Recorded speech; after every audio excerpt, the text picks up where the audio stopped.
they were really upset that C.J. Gardner-Johnson got tossed. Now, sometimes you have to get upset at your own player, folks. All right? I know what could he have said? All I could do is read you the rule. And the rule says using abusive, threatening, or insulting language or gestures to opponents, teammates, or officials, using baiting or taunting acts or words that engender ill will between teams is a penalty. It's an unsportsmanlike conduct. When you get two of them, you get tossed. This guy does this all the time. And you got to be smart now. If you're playing for a good team, you can't afford nonsense. Whether you think taunting shit, like people talk to you, they taunt all game long. Why do I pick on our guy? Well, I'm thinking he said racial words. He had to say something that raised it to a level that they've been trying to get these racial words out of the game. Yeah. That's why they put this rule in. Yeah, there was something going on. Now, look, the first time he got it, I think it should have been offsetting penalties. He says something and the guy, the guy punches him in the face. I agree with that. But once that happens and you know the rule, and now it's also up to the coaching staff to get in Chauncey Gardner-Johnson's ear and say, hey, listen, you get another one, you're out. He's got to bring it down. He has to be more professional in that moment, knowing I can't do something. That's the word, professional. Like, it's one thing, you want a rabble-rouser like that guy. He brings energy. I get it. But it does, don't act like an idiot. This is a professional game, a professional player. And if you go to one of the touchdowns that Jaden Daniels throws, who was the guy guarding the receiver? It was Tristan McCullum. Exactly. It would have been Chauncey Gardner-Johnson. So he hurt his team. I know it's a fine line, though, Mike, because you do want that energy. It's part of the reason they brought CJ back was because he brings that edge, that dog mentality that Sirianni loves to talk about. But you got to be teetering on that edge there. He got one already for doing that. Yeah, he has to bring it down. You would think that, and I blame teammates, too. I blame teammates. You got to corral that guy at that point. There's got to be a leader on that team that says, dude, all right, next one, they're going to throw you out of the game. All right. That's Ray, do we have text to start it off here, or should we go right to the phones? People, of course, checking in here with their disappointment from that game. We got Terrence in Wilmington. I've been saying for weeks, the other elephant in the room that nobody's talked about. This become a recurring theme at the end of the game. The D is allowing other teams to go down the field. Yes, some early games, the Eagles will be up points. Teams are driving down the field at the end of the game. Remember, against the Panthers, dropped a touchdown on the final drive. Yeah, it's a good point. You also go back to the Falcons. After Saquon drops that pass, the Falcons had to go all the way down the field. They were able to do it. Panthers did it.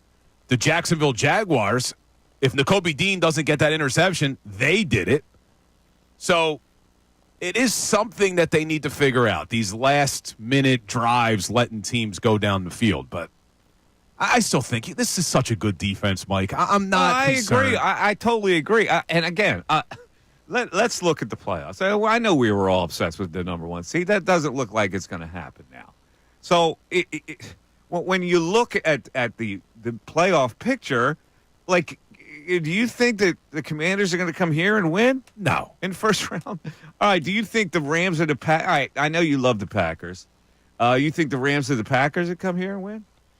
No, I'm picking the Eagles over all those teams. Okay. Even though the Packers are the ones that would give me the most concern, I still would pick the Eagles. But that's the team I'd have the most concern over is the Packers game. Because I just think meanwhile, the way it's set up, it looks that Minnesota and Detroit would have beat each other up in the playoffs. Well, that's why you said something in your open, that it looks like now the NFC Championship game won't be here. I'm still not going there because I think there's a strong, strong possibility that if the Detroit Lions are the 1 seed, that they lose in the divisional round, and even as a 2 seed, the Eagles could host the NFC Championship game. I don't think this Lions team is going to the NFC Championship game. I think they're going to lose. You think that they would lose as it stands now? They would have to play the winner of Minnesota-Atlanta. So you think they could lose to Minnesota? I think they could lose to Minnesota. Okay, so that makes Minnesota means the Eagles would host. The Eagles would host Minnesota. Minnesota. So that's what I'm saying. There's a possibility of it. There's a possibility. Eagles-Vikings NFC Championship game at the Link. Brings back some good memories, doesn't it? Well, you also figure, look, if the Packers as the 6th seed beat the Rams as the – oh, no, they would have to – I'm sorry. Yeah, the Packers play the Rams. The Packers would play the Rams. If the Packers win that game, the Packers would go into Detroit in the divisional round, most likely. So, I mean, that's also a possibility. It's just, this thing could play out interestingly. Now, what's nice, Mike, is because it looks like there's no chance of the Eagles getting the 1 seed, Week 18 becomes a bye, assuming they take care of business against Dallas. So there's some positives that you could take from this game because now they could rest their starters in Week 18. Yeah, I get it. Listen, they have to play Dallas. Dallas won last night. I didn't expect that to happen either. So now the Eagles, believe it or not, are what point favorite in Dallas? 8.5 already. And that might be Kenny Pickett, who, let's face it. I mean, I don't want to say he stinks, but he's not good enough. No. This man was a bona fide scrub. Yeah. He can't play. Yeah, I mean, listen, he made a good throw for the touchdown early in the game. He made a couple other good throws. He made some bad throws. And for him not to see that blindside rusher, I mean, my God, come on, man. You got to be aware. That guy coming from the left side storming in on him. Yeah, that was tough. That terrible play. All right, let's go to Zach in Philly and start things off. Zach, you're on 97.5 The Fanatic. Zach. How we doing, fellas? Hello, Zach. Hey, guys. Just want to go off the game yesterday. That was an anomaly. I have zero confidence that this changes my opinion that this team is stacked and legit in terms of the Eagles. The stars needed to align for Washington. Let them have their Super Bowl they had yesterday. I think Hurts comes back next week, and I think they lock it down next week. I'm not so sure he comes back next week. I just think he does. I think they held him out. I found it a little strange that they gave him the okay. It looked like it's a blue tent. No, he gave himself the okay. They didn't give him the okay. Oh, they did. Then, yeah. I think he wanted to go back on. He gave a thumbs up, and they pulled him back and said, no, son. And, Zach, it's not impossible. It's not impossible that he's back, but if you look at this new concussion protocol, it's not easy for people who are in it to get back. And it's not up to Jalen. Look, Jalen could say, I want to play. It doesn't matter. He has to go through that concussion protocol. There's a strong chance he's not playing against Dallas on Sunday. You're absolutely right. Look, you saw it in Ertz. You saw Sidney Brown come back in the 1 week. I'm not ruling him out completely, but that's also a possibility. I still think Pickett can get it done. I do not have the most confidence in him, but I think he gets it done.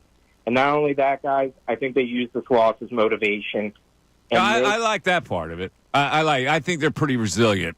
I think when they get kicked in the ass, they get a little embarrassed, they come back with a vengeance. Everybody's press conferences afterwards, Jordan Mailata, you name it, they are hungry. They are fired up. I want Washington so badly in that first playoff game. I want to blow the barn doors. Well, they will at home. There's no way that the Commanders win again with the Eagles in revenge at home. But they're pretty much locked into the 2 seed at this point because even if they lose to Dallas, they're not going to lose the final game. And they have the tiebreak over Green Bay. Yeah, they have to win one of their next 2, and they're a 2 seed. Yeah. That's pretty much it. But it'll be interesting because Dallas is playing a little bit better right now, and if it's Kenny Pickett, they could lose that game. But again, it wouldn't matter.